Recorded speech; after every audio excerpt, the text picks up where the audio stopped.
नमस्कार, आप देख रहे हैं कंज्यूमर स्किंग। मैं हूं आपके साथ कविता थपलियाल। हर साल 8 जून को वर्ल्ड ब्रेन ट्यूमर डे मनाया जाता है और ये एक जानलेवा बीमारी है और वक्त रहते इलाज नहीं हुआ तो मुसीबत बढ़ा सकती है। इस खास दिन के मकसद बीमारी के बारे में जागरूकता फैलाना है और ब्रेन ट्यूमर में ब्रेन के पास कैंसर की कोशिकाएं बढ़ने लगती हैं जो दिमाग के टिश्यू को डैमेज कर सकती हैं। ब्रेन कैंसर शरीर के दूसरे हिस्सों में भी फैल सकता है जिसे मेटास्टेटिक ब्रेन ट्यूमर भी कहा जाता है। ब्रेन ट्यूमर आकार में बहुत छोटे से लेकर बहुत बड़े तक हो सकते हैं और कुछ ब्रेन ट्यूमर तब पाए जाते हैं जब वो बहुत छोटे होते हैं क्योंकि वो ऐसे लक्षण करते हैं जिन्हें आप तुरंत नोटिस करते हैं और ब्रेन ट्यूमर का इलाज उनके जोखिम के आधार पर होता है।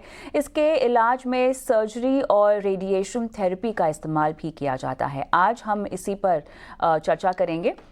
खास मेहमान हमारे साथ यहाँ पर जुड़ गए हैं जिनका तारुफ करा देते हैं। Doctor Ujjwal Yewale, consultant neurologist, Fortis hospital, Sachi S Nayak, celebrity nutritionist और लवली सिंह, योगा गुरु हमारे साथ जुड़ गए हैं। आप सभी का स्वागत है इस पेशकश में। और डॉक्टर उज्ज्वल, आपके पास आऊँगी क्योंकि ब्रेन ट्यूमर की हम बात कर रहे हैं। बहुत ही सीवियर और गंभीर बीमारी है ये। और अब तक का मुझे डेटा अगर आप शेयर करके बता सकें कि कितने % लोग जो है इसके शिकार अब तक हुए हैं, अगर हम कुछ सालों की बात करें तो। इंडिया में 1 से 3 लोग 1 लाख लोग संख्या में ब्रेन ट्यूमर के शिकार हो सकते हैं। इनमें से जरूरी नहीं है सभी को ये पता हो, लेकिन जो रिसेंट लास्ट 20 इयर्स का स्टैटिस्टिक्स है उस हिसाब से एशिया में अराउंड 55% ब्रेन ट्यूमर की संख्या, सारे बॉडी के कैंसर्स में 55% of cancers can be brain tumours. ये बताएं, ये ब्रेन ट्यूमर होता कैसे है डॉक्टर योले? ब्रेन ट्यूमर काफी कारणों से हो सकता है। इसका मेन सबसे कारण, जो सबसे कॉमन ट्यूमर जो पाया जाता है, जिसे आपने जैसे बताया मेटास्टेसिस कहा जाता है, ये ट्यूमर शरीर के और कोई ऑर्गन में कैंसर होने के बाद वो फैल के ब्लड के थ्रू या फिर लिम्फेटिक सिस्टम के थ्रू फैल के दिमाग में आने की वजह से ब्रेन ट्यूमर हो सकता है, जिसे मेटास्टेसिस कहते हैं। इसके अलावा ब्रेन के खुद के सेल्स, जिनके वजह से ग्लायोमा नाम का ट्यूमर होता है, जो नॉर्मल ब्रेन के साथ मिक्स रहता है, तो इसे पूरी तरह से सेपरेट करना काफी डिफिकल्ट हो सकता है।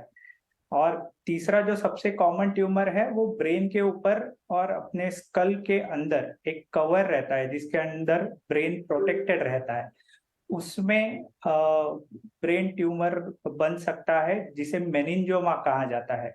और इस मेनिंजोमा के वजह से भी काफी तकलीफें पेशेंट्स को हो सकती है। सो ये कॉमन ट्यूमर्स है जो ब्रेन में दिखाई देते हैं और इन्हें बनने का कारण मेनली कभी जेनेटिक होता है, कभी किसी पेशेंट्स को बचपन में अगर रेडिएशन मिला हो, या फिर और जैसे कि other causes of cancers in other parts of the body, जैसे स्मोकिंग होता है, बहुत हेवी ड्रिंकिंग होता है, तो ये सब आदतों की वजह से भी ब्रेन ट्यूमर होने का चांसेस रहता है। बट ये जो आपने बातें बताई हैं, स्ट्रेस, खैर जेनेटिक एक बहुत बड़ी वजह है डेफिनेटली, बट स्ट्रेस लेना, स्मोकिंग एंड ड्रिंकिंग, ये तो मेरे ख्याल से आधी से ज़्यादा आबादी जो है इस तरह की आदतों में लिप्त है। अब ऐसे में सीवियर ट्रिगर्स ब्रेन ट्यूमर के क्या हो सकते हैं? केवल स्मोकिंग ड्रिंकिंग हैबिट्स तो नहीं होंगी, स्ट्रेस, या आपको लगता है कि लाइफस्टाइल की वजह से भी इतनी बड़ी बीमारी आपको हो सकती है? लाइफस्टाइल के वजह से ब्रेन ट्यूमर होना थोड़ा डिफिकल्ट है, बट डेफिनेटली ब्रेन के काफी सारे बीमारियां लाइफस्टाइल डिपेंडेंट होती है। एंड लाइफस्टाइल के वजह से बाकी शरीर में कैंसर होने का जैसे रिस्क है, जैसे लाइफस्टाइल में ड्रिंकिंग हैबिट्स आते हैं, स्मोकिंग आता है, डायबिटीज, हाइपरटेंशन, ये सब चीजें जो लाइफस्टाइल रिलेटेड बीमारियां हैं, इनके वजह से बाकी में जो असर आता है इसका इफेक्ट ब्रेन पे भी दिखाई देता है। हालांकि ये कहना सही नहीं होगा कि इन चीजों से ब्रेन ट्यूमर हो सकता है। तो ये जो ब्रेन ट्यूमर की हम बात कर रहे हैं, ये कैंसर से बिल्कुल अलग है? सो कॉमनली सभी लोग कहते हैं कि कैंसर है। बाकी बॉडी के शरीर में जो मतलब जो भी ऑर्गन्स है उन्हें उनमें जो भी होता है उसे कैंसर कहा जाता है, या फिर CA lung, CA liver, CA ovary, ऐसी ऐसी कॉमनली यूज टर्म्स है। लेकिन ब्रेन के लिए हम ट्यूमर कहते हैं क्योंकि majority of the brain tumours need not be cancer. Like जरूरी नहीं है कि वो कैंसर ही हो। काफी सारे बेनाइन ट्यूमर्स होते हैं। बेनाइन मतलब धीरे बढ़ने वाले, जिनका अगर सही समय पे इलाज हो, ऑपरेशन हो, तो उनसे पेशेंट को पूरी तरह से छुटकारा दिलाया जा सकता है। उनका आगे जो लाइफ है वो नॉर्मल हो सकता है। क्या क्या सिम्टम्स होते होंगे ब्रेन ट्यूमर के? सबसे कॉमन सिम्टम जो होता है वो है सीवियर हेडेक। जो कॉमनली अर्ली मॉर्निंग आप नींद से उठ रहे हो तब आपको बहुत तेज दर्द होगा, पूरे सर में दर्द होगा। उस दर्द के साथ आप जैसे ही उठते हो चक्कर आने के चांसेस है, गिडीनेस, वॉमिटिंग, और दिखाई देने में दिक्कत होती है, जैसे ब्लरिंग ऑफ विजन, मतलब धुंधला दिखाई देता है या साफ नहीं दिखाई देता। ये सबसे कॉमन हेडेक का जो ये पैटर्न है ये ब्रेन ट्यूमर्स में दिखता है। इसके अलावा पेशेंट के मेमोरी में प्रॉब्लम्स हो सकते हैं, बिहेवियर चेंज हो सकता है, जैसे एकदम ही शांत आदमी अचानक से गुस्सैल होने लगा है, या फिर किसी को अगर कोई चीज में इंटरेस्ट है, जैसे न्यूज़पेपर पढ़ने में इंटरेस्ट है या न्यूज देखने में इंटरेस्ट है, अचानक से वो इंटरेस्ट होने लगता है, या फिर वो बहुत अलुप्त या रहने लगते हैं। उसके अलावा किसी पेशेंट्स को फिट्स या सीजर्स आने का चांसेस होते हैं। तो ये कॉमन सिम्टम्स है जो ब्रेन ट्यूमर के वजह से दिखाई देते हैं। से आऊंगी, लेकिन साची आपके पास आते हैं क्योंकि थोड़ा सा इस्टेब्लिश करना था कि ब्रेन ट्यूमर किस तरह की बीमारी है। तो डॉक्टर साहब से लंबी बात हो गई, लेकिन अब अगर आपके पास आए तो ब्रेन फूड के लिहाज से हमको बताएं कि क्या कुछ है जो इस तरह की बीमारी को डेवलप करने से रोक सकता है और जो मतलब आपके कंट्रोल में भी है। जैसे आपने मेंशन किया कि ये एक लाइफस्टाइल डिजीज भी हो सकता है, लाइफस्टाइल की वजह से भी ये सेल्स उत्पादित होते हैं बॉडी में।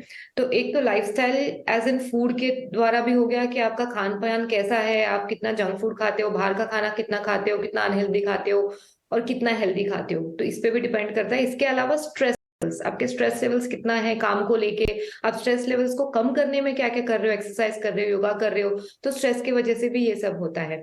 तो ये लाइफस्टाइल चेंजेस आपको करना बहुत जरूरी है। एक तो फिजिकली एक्टिव रहना और डाइट के थ्रू बॉडी में जो इन्फ्लेमेशन क्रिएट होती है because of the stress and because of food eating habits, तो वो इन्फ्लेमेशन को नीचे लाना बहुत जरूरी है। और समझना कि इन्फ्लेमेशन किस किस खाने से होता है वो भी जरूरी है। जैसे आपका शुगर हो गया, ज्यादा से ज्यादा खाना, ग्लूटेन हो गया, जैसे हम प्रोसेस्ड खाना खाते हैं उसमें बहुत सारा शुगर और ग्लूटेन और प्रिजर्वेटिव्स होते हैं। उसके अलावा हाई कार्ब डाइट हो गया, जैसे हमारा इंडियन डाइट है, हम पूरा टाइम 3 मील्स 4 मील्स में पूरा हाई कार्ब डाइट खाते हैं। हम प्रोटीन का ध्यान नहीं रखते, गुड फैट्स का ध्यान नहीं रखते, ज्यादा से ज्यादा वेजिटेबल्स नहीं खाते। जैसे हम लोग बोलते हैं हमारे प्लेट में आधे से ज्यादा वेजिटेबल्स होने चाहिए, वो हम फॉलो नहीं करते हैं। फ्रूट्स हो गया, आपके नट्स हो गया, सीड्स हो गया, अच्छे फैट्स हो गया, ओमेगा 3 रिच फूड्स हो गया, तो ये सारे आपके एंटी इन्फ्लेमेटरी स्टफ है। उसके अलावा सुबह सुबह उठ के हम पहले तो चाय पीते हैं जो शक्कर और दूध से भरा हुआ रहता है, जो हाई कार्ब हो जाता है, जो आपके ब्लड शुगर लेवल्स को भी बढ़ाता है, तो वो भी कहीं ना कहीं इट्स नॉट राइट। तो सुबह उठ के हमारे इंडियन किचन में इतने सारे मेडिसिन होते हैं, टर्मरिक है, जिंजर है, ये सारे एंटी इन्फ्लेमेटरी है, एंटी बैक्टीरियल, आपके हेल्थ के लिए बहुत अच्छा है। स्पेशली जो हम आज बात करें उस डिजीज के लिए तो बहुत ही अच्छा है, उसको प्रिवेंट करने के लिए। सुबह उठ के जिंजर का जूस पीना, टर्मरिक जूस पीना, ग्रीन स्मूदी पीना, सारे आपके ग्रीन वेजिटेबल्स आ जाते हैं उसमें, फ्रूट का स्मूदी पीना वेजिटेबल्स के साथ मिक्स करके, नट्स खाना सुबह सुबह उठ के, तो ये सारे अगर हम चेंजेस करेंगे तो डेफिनेटली हम अवॉइड कर सकते हैं ऐसे लाइफस्टाइल डिजीजेस को। चलिए विस्तार से हम बात करेंगे खान पान की, लेकिन लवली भी हमारे साथ जुड़ी हुई है। लवली, ब्रेन ट्यूमर को योग से क्या हम कंट्रोल में ला सकते हैं अगर किसी को हो गया है?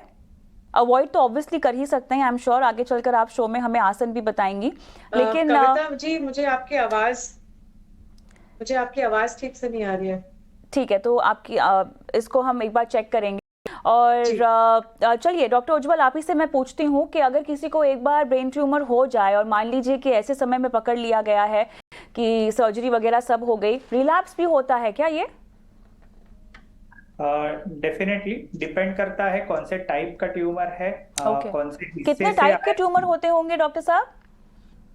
जनरली ब्रेन के ट्यूमर्स में जैसे बॉडी के कैंसर्स में स्टेज होता है, वैसे ब्रेन के ट्यूमर्स में ग्रेड्स होते हैं। So it is grade 1 to grade 4। So grade 1 ये मतलब होगा धीरे धीरे ग्रेड, बढ़ने वाला या क्या बेनाइन मतलब होगा ट्यूमर। ग्रेड 1 से लेके ग्रेड 4 तक के ट्यूमर्स का?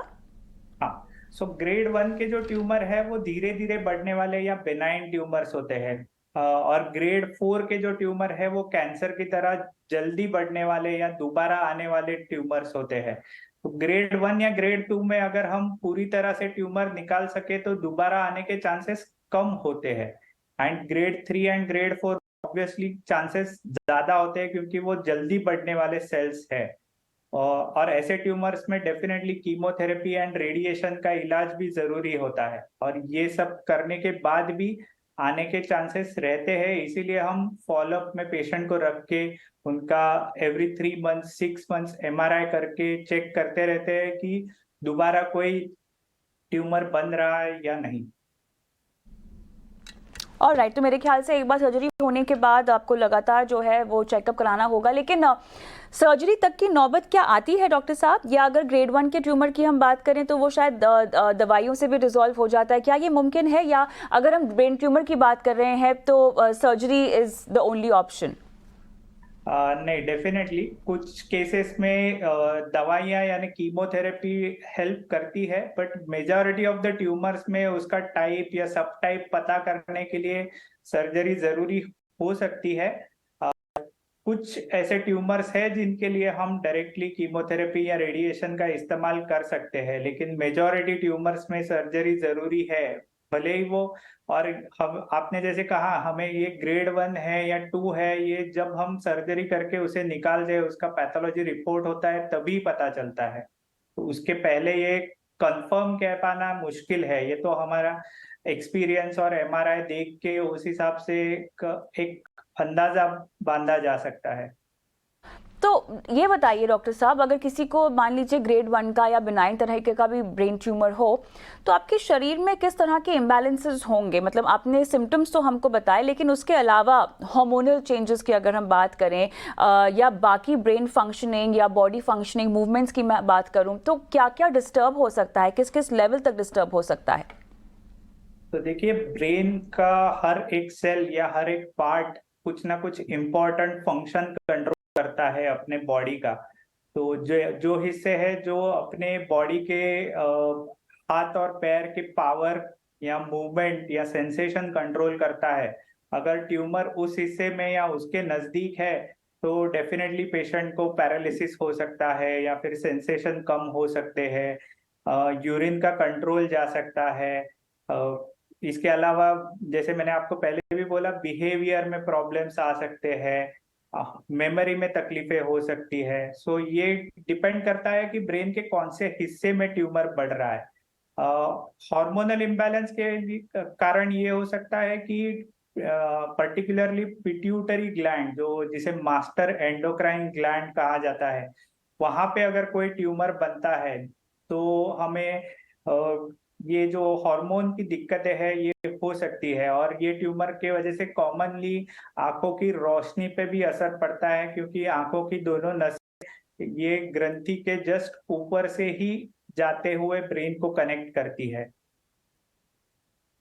और राइट, सांची, अब क्योंकि हम अगर किसी ऐसे शख्स की बात करें जो कि ब्रेन ट्यूमर के ट्रीटमेंट से गुजर चुका है, कीमो वगैरह ले ली है, बहुत ज़रूरी होता है कि आपकी इम्यूनिटी और आपकी पुरानी सेल्फ को वापस लाना। किस तरह से सही न्यूट्रिशन, सही डाइट यहाँ पर आपकी सहायता कर सकती है ट्रीटमेंट के साथ साथ? इम्यूनिटी का तो बहुत ज्यादा ध्यान रखना पड़ता है। सबसे पहले तो आप पैकेज्ड फूड खाना आपको छोड़ देना है, क्योंकि उसमें हाईली प्रोसेसिंग हो जाता है। तो जब आप ऐसे डिजीज से गुजर चुके हो तो बिल्कुल भी आपको पैकेज फूड नहीं खाना चाहिए। आपकी इम्यूनिटी बूस्ट करने के लिए सारे आपकी इम्यूनिटी बूस्टिंग फूड्स हो गए, सारे आपके टर्मरिक, जिंजर, हर्ब्स हो गए, तुलसी हो गई, नीम हो गई, गार्लिक हो गया, ये सब आपको रोज सुबह उठ के खाना है। अपार्ट फ्रॉम दैट आपके सारे green vegetables, dark green vegetables जो है, जिसमें आपका विटामिन ए, ई, के, डी सारे हाई होते हैं, तो इनको आपको कंज्यूम करना है डेफिनेटली पूरे दिन में। इसके अलावा आपके डार्क लुकिंग फ्रूट्स हो गए, आपके सिट्रस फ्रूट्स हो गए, जिसमें विटामिन सी हाई हो जाता है। जैसे डॉक्टर साहब ने भी मेंशन किया कि आई हेल्थ और अराउंड द ब्रेन हेल्थ का भी ध्यान रखना जरूरी है। जब आप इसके थ्रू आपके नजर में भी, जैसे आपके विजन में भी प्रॉब्लम होता है, तो आपके विजन के लिए जो जो विटामिन ए, ई, सी सारे जो नेसेसरी होते हैं, वो भी आपकी इम्यूनिटी पे भी काम करता है, तो वो भी लेना आपका बहुत जरूरी है through fruits and vegetables, loads of fruits and vegetables. उसके अलावा आपके सारे हर्ब्स, तो ये खाना बहुत जरूरी है। पूरे दिन आपका प्रोटीन और फैट, तो सबसे ज्यादा जरूरी इसमें ये है कि ब्रेन का फूड, हम जब बात करते हैं ब्रेन के फूड की, तो 70% of a brain is made of fat. और जब हम लो फैट डाइट पे जाते हैं, क्योंकि बहुत सारे लोग बोलते हैं कि लो फैट दूध लो, लो फैट पनीर खाओ, लो फैट दही खाओ, तो लो फैट आपको नहीं करना चाहिए। प्लीज आप हेल्दी फैट्स को इंक्लूड करो, जो डेयरी से आता है, जो नट्स से आता है, सीड से आता है, तो आपके ब्रेन के लिए बहुत अच्छा होता है, क्योंकि वो उन सब में एंटी इन्फ्लेमेटरी क्वालिटीज होती है, जैसे ओमेगा 3 होता है, तो वो बहुत जरूरी होता है।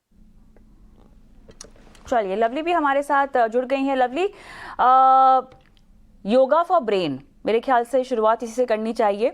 आप हमारे साथ हैं और ऐसे में न सिर्फ आप ब्रेन की सेहत के लिए और ट्यूमरों से बचाने के लिए उस योग की महत्व क्या है वो बताएं, बल्कि कोई योग आसन भी अगर आप हमारे दर्शकों को बता सकें।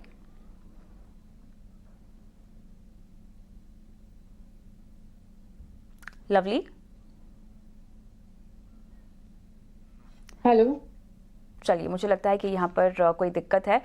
डॉक्टर उज्जवल, मैं आपके पास आऊँगी। तो जितने भी ब्रेन ट्यूमर के केसेस आपने बताए अभी रिपोर्ट होते हैं और इतनी तादाद में होते हैं, किस एज ग्रुप में ये नॉर्मल पाया जाता है? सारे एज ग्रुप में वैसे हो सकता है। एडल्ट पॉपुलेशन में जनरली 30s to 50s ये कॉमन एज ग्रुप है। 4th and 5th डिकेड इसमें कॉमनली ट्यूमर्स पाए जाते हैं।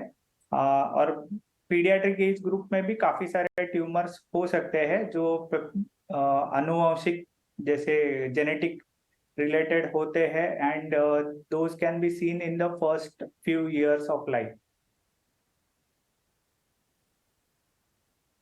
साची, हमको ये बताएं, अब ब्रेन ट्यूमर जैसी चीज़ हालांकि काफ़ी हद तक तो हमारे कंट्रोल में नहीं है अगर ये जेनेटिकली है, लेकिन अगर कोई बीमारी जेनेटिकली आपको पॉसिबिलिटी है कि आ सकती है, उसे हम कैसे कंट्रोल में अपने डाइट और न्यूट्रिशन से ला सकते हैं? आपने ब्रेन फूड तो हमको बता दिए जो रेगुलरली हर किसी को लेना चाहिए, न सिर्फ उस शख्स को जो कि ब्रेन ट्यूमर के ट्रीटमेंट को ले रहा है, बल्कि आम जिंदगी में भी इस तरह की हेल्दी फूड हैबिट्स को आपको डालना चाहिए।